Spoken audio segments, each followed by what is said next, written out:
والفجر وليال عشر والشفع والوتر والليل إذا يسر هل في ذلك قسم لذي حجر ألم تر كيف فعل ربك بعاد إرم ذات العماد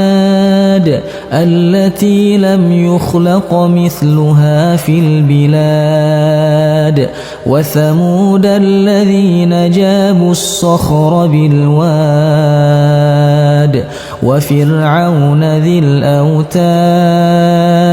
الذين طغوا في البلاد فأكثروا فيها الفساد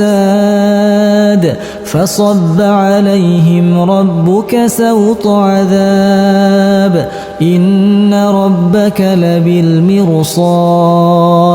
فأما الإنسان إذا ما ابتلاه ربه فأكرمه ونعمه فيقول ربي أكرمن وأما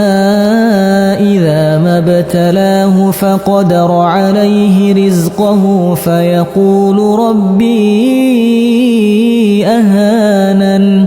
كلا بل لا تكرمون اليتيم ولا تحاضون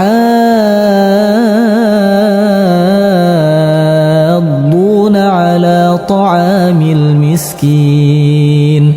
وتأكلون التراث أكلا لما وتحبون المال حبا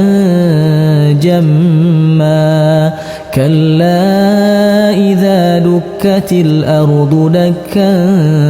دكا وجاء ربك والملك صفا صفا وجيء يومئذ